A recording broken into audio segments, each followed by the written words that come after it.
Magtimpla ako ng bisogo. Ayan. Gusto kaayo siya. Bisogo. Lagyan ko siya ng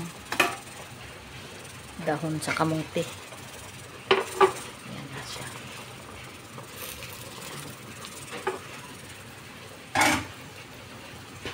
Lagyan ko siya ng dahon sa kamuti.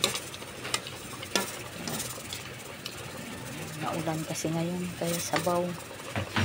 Masarap ang sabaw. Ayan. Ilang piraso lang to na bisogo para lang may sabaw. Ayan.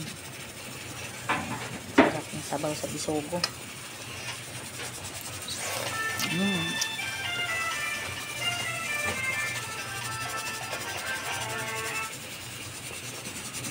Sarap oh. Okay na.